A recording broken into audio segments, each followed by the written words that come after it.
ലോക്സഭാ തെരഞ്ഞെടുപ്പിന് മുന്നോടിയായി മൂന്ന് മുന്നണികളും തങ്ങളുടെ പ്രചരണങ്ങളെല്ലാം തന്നെ ആരംഭിച്ചു കഴിഞ്ഞു. നവകേരള സദസ്സായിരുന്നു LDFന്റെ ഭാഗത്തു നിന്നുള്ള ആദ്യത്തെ പ്രചരണം. യഥാർത്ഥത്തിൽ സർക്കാരിന്റെ നേട്ടങ്ങളെല്ലാം എടുത്തു പറഞ്ഞുകൊണ്ട് ജനങ്ങൾക്ക് ഇടയിലേക്ക് ഇറങ്ങിച്ചെല്ലുകയും അവരുടെ പരാതികൾ നേരിട്ട് കൈപ്പറ്റുകയും ചെയ്യുന്ന ഒരു സർക്കാർ സംവിധാനം. അതായിരുന്നു 20 മന്ത്രിമാരും ചേർന്ന് 140 മണ്ഡലങ്ങളിൽ നടത്തിയ നവകേരള സദസ്സ് യാത്ര. യഥാർത്ഥത്തിൽ വലിയ വിമർശനങ്ങൾ പ്രതിപക്ഷത്തിന്റെ ഭാഗത്തു നിന്നും ഉയർന്നു വന്നിരുന്നെങ്കിൽ പോലും ഇപ്പോൾ പ്രതിപക്ഷം നയിക്കുന്ന സമരാഗ്നി പോലുള്ള പരിപാടിക്ക് അതിലും വലിയ വിമർശനങ്ങളാണ് ഉയർന്നു വരുന്നത്. കാരണം സർക്കാരിന്റെ പരിപാടികളെ ധൂർത്ത് എന്ന് വിശേഷിപ്പിച്ചുകൊണ്ടാണ് പ്രതിപക്ഷ നേതാവും KPCC പ്രസിഡന്റും ഇപ്പോൾ സമരാഗ്നി പോലുള്ള ഒരു പരിപാടി സംഘടിപ്പിക്കുന്നത്. പക്ഷേ ആ പരിപാടിയെ സംബന്ധിച്ചിടത്തോളം ഹെലികോപ്റ്ററിലുള്ള സതീശന്റെ യാത്രയും ആ വിവരങ്ങൾ രഹസ്യമായി വെക്കാൻ പറയുന്ന സതീശന്റെ ചില നീക്കങ്ങളെല്ലാം തന്നെ വലിയ രീതിയിൽ ചർച്ചയാവുകയാണ്. മാത്രമല്ല രാജകീയ ഹോട്ടലുകളിലെ സന്ദർശനങ്ങളും താമസങ്ങളെല്ലാം തന്നെ വലിയ രീതിയിൽ തിരിച്ചടിയാകുന്നുമുണ്ട്. അതേസമയം തന്നെ BJPയുടെ കേരള പദയാത്ര അത് തീർത്തും വ്യത്യസ്തമായ ഒരു അവതരണ ശൈലിയായിരുന്നു പിന്തുടർന്നത്. അതായത് മറ്റ് യാത്രകളെ അപേക്ഷിച്ച് ഈ കേരള പദയാത്ര, അതായത് K. സുരേന്ദ്രൻ നയിക്കുന്ന കേരള പദയാത്ര അത് തീർത്തും BJPയുടെ ഭവനങ്ങളിലേക്ക് ഇറങ്ങിച്ചെല്ലുന്ന ഒരു പരിപാടിയായിരുന്നു. മാത്രമല്ല വ്യവസായ പ്രമുഖരെയും നാട്ടിലെ പ്രമുഖരെയും എല്ലാം തന്നെ നേരിട്ട് ചെന്ന് കാണുകയും അതുപോലെ തന്നെ മത നേതാക്കളുമായുള്ള കൂടിക്കാഴ്ചകൾ സംഘടിപ്പിക്കുകയും അത്തരത്തിൽ തീർത്തും ഇലക്ഷൻ തന്നെയാണ് ലക്ഷ്യം എന്ന് ഉറക്കെ പ്രഖ്യാപിച്ചുകൊണ്ട് അതിനുള്ള ഗ്രൗണ്ട് വർക്ക് എന്ന തലത്തിലേക്ക് ഇറങ്ങിച്ചെല്ലുന്ന ഒരു പരിപാടി തന്നെയായിരുന്നു കേരള പദയാത്ര എന്ന് പറയുന്നത്.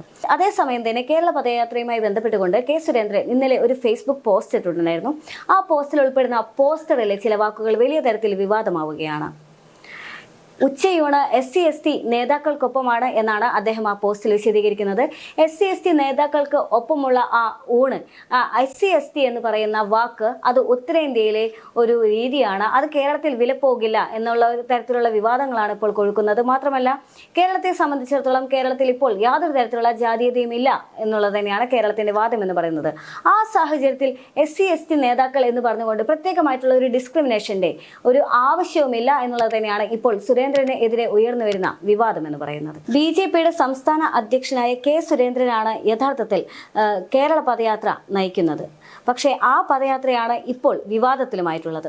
ഉച്ചഭക്ഷണം SC/ST നേതാക്കൾക്കൊപ്പമാണ് എന്ന് പോസ്റ്ററിൽ എഴുതിയതും അതേസമയം തന്നെ പോസ്റ്ററിൽ തുഷാറിന്റെ ഫോട്ടോ ഇല്ലാത്തതിനാൽ കോഴിക്കോട്ടെ പരിപാടിയിൽ നിന്ന് BDJS വിട്ടുനിൽക്കുകയും ചെയ്തത് പദയാത്രയ്ക്ക് അല്പം ക്ഷീണം തന്നെ ഉണ്ടാക്കിയിരിക്കുകയാണ്. ഉത്തരേന്ത്യയിലെ SC/ST വിഭാഗക്കാരുടെ വീടുകളിൽ BJP നേതാക്കൾ പോകുന്നതും ഭക്ഷണം കഴിക്കുന്നതും പ്രചരണമാക്കുകയാണ് പാർട്ടിയുടെ തെരഞ്ഞെടുപ്പ് കാലത്തെ രീതി. എന്നാൽ പന്തിഭോജനത്തിലൂടെ ജാതി വിവേചനത്തെ പടിക്ക് പുറത്താക്കിയ നാടാണെങ്കിലും കേരളത്തിലെ BJPക്കും പതിവ് വിടാൻ ഉദ്ദേശമില്ല എന്നുള്ള വാക്കുകളാണ് സോഷ്യൽ മീഡിയയിൽ നിറയുന്നത്. സംസ്ഥാന അധ്യക്ഷന്റെ പദയാത്ര കോഴിക്കോട് എത്തിയപ്പോഴുള്ള പോസ്റ്ററിലാണ് ഈ വിചിത്രമായിട്ടുള്ള അവകാശവാദം എന്ന് പറയുന്നത്. ഉച്ചഭക്ഷണം SC/ST നേതാക്കൾക്കൊപ്പം എന്ന പോസ്റ്റർ വിശദീകരിക്കുകയാണ്. കോഴിക്കോട് BJPയുടെ ഔദ്യോഗിക പേജിലും BJP കേരളം പേജിലുമെല്ലാം തന്നെ കഴിഞ്ഞ ദിവസം ഇട്ട പോസ്റ്റർ സമൂഹ മാധ്യമങ്ങളിൽ ചർച്ചയാവുകയാണ്. SC/ST നേതാക്കളെ എടുത്തു പറഞ്ഞുകൊണ്ട് BJP ഇന്നും തുടരുന്ന വിവേചനം കാരണമെന്നാണ് പ്രധാന വിമർശനം. മാത്രമല്ല ഇത് നവോത്ഥാനത്തിൽ നിന്ന് പിന്നോട്ട് നടത്തുന്ന നടപടിയാണ് എന്നും ദളിത് ചിന്തകർ പോലും വിമർശിക്കുന്നുണ്ട്. അതേസമയം തന്നെ തുഷാർ വെള്ളപ്പള്ളിയുടെ ചിത്രം പോസ്റ്ററിലും ഫ്ലെക്സിലും ഇല്ലാത്തതിന്റെ പ്രതിഷേധത്തിലാണ് BDJS. കോഴിക്കോട്ടെ പൊതുയോഗത്തിൽ നിന്ന് BDJS വിട്ടുനിൽക്കാനുള്ള കാരണവും ഇതുതന്നെയാണ്. കഴിഞ്ഞ കുറച്ച് നാളുകളായിട്ട് ദളിതരെ കൂടെ നിർത്തുക എന്ന് പറയുന്ന വ്യത്യസ്തമായിട്ടുള്ള ഒരു ആശയം കേരളത്തിൽ ആകെ തന്നെ വ്യാപിക്കുന്ന ഒരു സാഹചര്യമാണ്. അതായത് യാതൊരു കാരണവുമില്ലാതെ ദളിതരെ എല്ലാം തന്നെ ഞങ്ങൾ കൂടെ കൂട്ടുന്നു എന്ന് ഉറക്കെ പ്രഖ്യാപിക്കുന്ന വ്യത്യസ്തമായിട്ടുള്ള ഒരു തരം പൊളിറ്റിക്സ് ആണ് കേരളത്തിലാകെ തന്നെ കണ്ടുവരുന്നത്. യഥാർത്ഥത്തിൽ സുരേന്ദ്രനും എടുത്തിട്ടുള്ളത് ഒരുപക്ഷെ ഉത്തരേന്ത്യയിലാണെങ്കിൽ പോലും, ഉത്തരേന്ത്യയിൽ പിന്തുടരുന്ന രീതിയാണെങ്കിൽ പോലും K. സുരേന്ദ്രനും ഇവിടെ എടുത്തിട്ടുള്ളത് അതേ രാഷ്ട്രീയം തന്നെയാണ്. അതായത് ഞങ്ങളെല്ലാം തന്നെ ഏതോ ഒരു പ്രിവിലേജിൽ ഉള്ള ആളുകളാണ്, പക്ഷെ ഞങ്ങൾ SC/ST അല്ലെങ്കിൽ താഴ്ന്ന വിഭാഗം എന്ന് പറയുന്ന ഒരു വ്യവസ്ഥാപിത സമൂഹം അങ്ങനെ കൽപ്പിച്ചു വെച്ചിരിക്കുന്ന ഒരു താഴ്ന്ന രീതിയിലുള്ള ആളുകളെല്ലാം തന്നെ ഞങ്ങൾ കൂടെ കൂട്ടുന്നുണ്ട്, ഇത് ഞങ്ങൾക്കൊരു ഇതെല്ലാം തന്നെ നിങ്ങൾ പരിഗണിക്കണം എന്ന് പറയുന്ന ഒരു പ്രത്യേകതരം രാഷ്ട്രീയ തന്ത്രമാണ് ഇപ്പോൾ എല്ലാ സമൂഹത്തിലാകെ തന്നെ പ്രചരിച്ചുകൊണ്ടിരിക്കുന്നത്. കഴിഞ്ഞ കുറച്ച് നാളുകൾക്ക് മുൻപ് കേരളത്തിൽ ഇത്തരത്തിലുള്ള വലിയ രീതിയിലുള്ള വാർത്തകളെല്ലാം തന്നെ വന്നിട്ടുണ്ടായിരുന്നു, വലിയ രീതിയിലുള്ള വിമർശനങ്ങൾ വന്നിട്ടുണ്ടായിരുന്നു.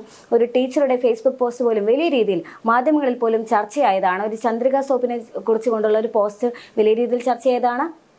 അതേസമയം തന്നെ BJPയുടെ മറ്റൊരു നേതാവായിട്ടുള്ള കൃഷ്ണകുമാറിന്റെ ചില വാക്കുകളെല്ലാം തന്നെ ഇതേ രീതിയിൽ, അതായത് ഒരു പ്രത്യേക പ്രിവിലേജിൽ നിന്നുകൊണ്ട് ബാക്കി എല്ലാവരെയും ഞങ്ങൾ ഒരു വലിയൊരു അതിശയത്തോടു കൂടി നോക്കി നിൽക്കാറുണ്ട് എന്ന് പറയുന്ന, വലിയൊരു കൗതുകത്തോടു കൂടി നോക്കി നിൽക്കാറുണ്ട് അവരുടെ എല്ലാം ജീവിതം എന്ന് പറയുന്ന ഒരു പ്രത്യേക തരമായിട്ടുള്ള ഒരു മനസ്ഥിതിയും ഒരു രാഷ്ട്രീയമാണ് ഇവിടെ കുറച്ചു കാലങ്ങളായിട്ട് കേരളത്തിൽ നടന്നുകൊണ്ടിരിക്കുന്നത്. അതേ രാഷ്ട്രീയം അതേ രീതിയിൽ അതായത് അതേ രാഷ്ട്രീയം പക്ഷേ മറ്റൊരു അച്ചിൽ വാർക്കുകയാണ് ഇപ്പോൾ സുരേന്ദ്രൻ ചെയ്യുന്നതും. പക്ഷേ സുരേന്ദ്രനെ സംബന്ധിച്ചിടത്തോളം സുരേന്ദ്രന് ഒരു ബാക്കപ്പ് ആയുള്ളത് അത് ഉത്തരേന്ത്യയിൽ പിന്തുടരുന്ന BJP എപ്പോഴും പിന്തുടരുന്ന അതേ രാഷ്ട്രീയം തന്നെയാണ്. പക്ഷെ ഉത്തരേന്ത്യയും കേരളവും തമ്മിൽ ഒരുപാട് വ്യത്യാസമുണ്ട് എന്നുള്ള ആ ഒരു യാഥാർത്ഥ്യ ബോധം ഇപ്പോഴും BJPക്ക് അല്ലെങ്കിൽ സുരേന്ദ്രന് കൈവന്നിട്ടില്ല എന്നുള്ളതാണ് സുരേന്ദ്രന്റെ ഈ പോസ്റ്റ് അടിച്ചിറക്കിയതിനു പിന്നിൽ നമുക്ക് മനസ്സിലാക്കാനായിട്ട് സാധിക്കുന്നത്. പക്ഷേ കേരളത്തെ സംബന്ധിച്ചിടത്തോളം ഇത്തരത്തിലുള്ള ഒരു കാറ്റഗറൈസേഷന്റെ ആവശ്യം പോലുമില്ല. കേരളം അതിൽ നിന്നെല്ലാം തന്നെ ഒരുപാട് ദൂരം മുന്നോട്ട് പോയിട്ടുണ്ട് എന്നുള്ളതാണ് യഥാർത്ഥത്തിൽ BJP മനസ്സിലാക്കേണ്ടത്. BJP ഇപ്പോഴും ഏകദേശം ഒരു 1/4 നൂറ്റാണ്ട് മുൻപത്തെ സാമൂഹ്യ വ്യവസ്ഥതയെ ചുറ്റിപ്പറ്റിയുള്ള പ്രചരണ തന്ത്രങ്ങളാണ് ഇപ്പോൾ രാഷ്ട്രീയത്തിൽ കെട്ടിയിറക്കുന്നത് എന്നുള്ളതിനുള്ള ഏറ്റവും ഒടുവിലത്തെ ഉദാഹരണമാണ് ഈ ഫേസ്ബുക്ക് പോസ്റ്റ് എന്ന് പറയുന്നത്. ഒരുപക്ഷെ ഉത്തരേന്ത്യയിൽ അത്തരം കാര്യങ്ങൾക്കെല്ലാം തന്നെ വേരോടാനുള്ള സാധ്യത ഏറെയാണ്. കാരണം അവരുടെ കൾച്ചറും അവരുടെ രീതികളെല്ലാം തന്നെ അത്തരത്തിൽ തന്നെയാണ് അവരുടെ കൾച്ചറും രീതികളെല്ലാം തന്നെ മുന്നോട്ട് പോകുന്നത് എന്നുള്ളതാണ്. പക്ഷെ കേരളത്തിലെ സ്ഥിതി എന്ന് പറയുന്നത്, കേരളം എന്ന് നമ്മൾ എപ്പോഴും അഹങ്കാരത്തോടുകൂടി പറയുന്ന ഒരു സംസ്ഥാനമാണ്. പ്രബുദ്ധ കേരളം എന്ന് നമ്മൾ അഹങ്കാരത്തോടു കൂടി പറയുന്നുണ്ട്. അതേസമയം തന്നെ സാക്ഷര കേരളം എന്നെല്ലാം തന്നെ അഹങ്കാരത്തോടുകൂടി പറയുന്നതാണ്. അത് വെറും അഹങ്കാരം മാത്രമല്ല, അത്ര കണ്ട് തന്നെ കേരളം മുന്നോട്ട് പോയിട്ടുണ്ട്. ആരെയും അവരുടെ ജാതി പേരിൻ്റെയോ അല്ലെങ്കിൽ അവരുടെ മറ്റേതെങ്കിലും ഒരു പ്രിവിലേജിൻ്റെയോ പേര് പറഞ്ഞുകൊണ്ട് വിശേഷിപ്പിക്കേണ്ട സ്ഥലമല്ല കേരളം എന്ന് ഇനിയെങ്കിലും BJPയോ അല്ലെങ്കിൽ സുരേന്ദ്രനോ മനസ്സിലാക്കേണ്ട സമയം അതിക്രമിച്ചിരിക്കുകയാണ് എന്നുള്ളതാണ് ഇപ്പോൾ സോഷ്യൽ മീഡിയ വ്യക്തമായി തന്നെ പറഞ്ഞു വെക്കുന്നത്. എന്ത് തന്നെയാണെങ്കിലും ലോക്സഭാ തെരഞ്ഞെടുപ്പിന് മുന്നോടിയായിട്ടുള്ള ഈ പദയാത്ര സുരേന്ദ്രന്റെ വ്യത്യസ്തമായുള്ള ഒരു ആശയം കൊണ്ടുവന്ന ഒരു പദയാത്രയാണെങ്കിലും പക്ഷേ അദ്ദേഹത്തിന്റെ ഈ പോസ്റ്റർ വലിയ രീതിയിലുള്ള ഒരു വലിയ സാമൂഹിക വിമർശനത്തിലേക്ക് തന്നെ നീങ്ങുകയാണ്. അത് കേരളത്തെ സംബന്ധിച്ചിടത്തോളം, കേരളത്തിന്റെ ഇപ്പോഴത്തെ സാമൂഹിക വ്യവസ്ഥയെ സംബന്ധിച്ചിടത്തോളം അത് ഒട്ടും അംഗീകരിക്കാനാവില്ല എന്നുള്ള ഒരു നിലപാടിൽ തന്നെയാണ് സോഷ്യൽ മീഡിയ ഉള്ളത്. മാത്രമല്ല അത് വലിയ രീതിയിൽ രാഷ്ട്രീയ നേതാക്കൾക്കിടയിൽ പോലും അല്ലെങ്കിൽ രാഷ്ട്രീയത്തിൽ പോലും അത് വലിയ രീതിയിലുള്ള ചർച്ചയാവുകയാണ് എന്നുള്ളതും മറ്റൊരു ഘടകം തന്നെയാണ്. എന്ത് തന്നെയാണെങ്കിലും എപ്പോഴും പറയുന്ന പോലെ ലോക്സഭാ തെരഞ്ഞെടുപ്പിന് ഇനി ദിവസങ്ങൾ മാത്രം ശേഷിക്കുകയാണ്. 3 മുന്നണികളും അവരുടേതായിട്ടുള്ള രീതിയിലുള്ള പ്രചരണങ്ങളെല്ലാം തന്നെ ആരംഭിച്ചു കഴിഞ്ഞു. അതേസമയം തന്നെ നവകേരള സദസ്സിന് സമാപനമായിരിക്കുകയാണ്. അതേസമയം തന്നെ സമരാഗ്നിയും കേരള പദയാത്രയെല്ലാം തന്നെ പുരോഗമിച്ചുകൊണ്ടിരിക്കുകയുമാണ്. കേരള പദയാത്ര ഇന്ന് ആലത്തൂരിലെത്തുന്നുണ്ട്. കേരള പദയാത്രയുടെ മറ്റ് ഒരുപാട് നല്ല വശങ്ങളുണ്ടായിരുന്നു. ജനങ്ങളിലേക്ക് യഥാർത്ഥത്തിൽ ഇറങ്ങിച്ചെല്ലുന്ന ഒരു സന്ദർശനം ഏതാണ് അല്ലെങ്കിൽ ഒരു യാത്ര ഏതാണെന്ന് ചോദിച്ചാൽ നവകേരള സദസ്സിനെയും സമരാഗ്നിയെയും മാറ്റി നിർത്തിക്കൊണ്ട് അത് കേരള പദയാത്രയാണ് എന്ന് തന്നെയാണ് അതിന്റെ ഉത്തരം. പക്ഷെ അതേസമയം തന്നെ സുരേന്ദ്രന്റെ ചില നീക്കങ്ങൾ ആ പദയാത്രയ്ക്ക് മങ്ങലേൽപ്പിക്കുന്നുണ്ട് എന്നുള്ളത് തന്നെയാണ് യാഥാർത്ഥ്യം.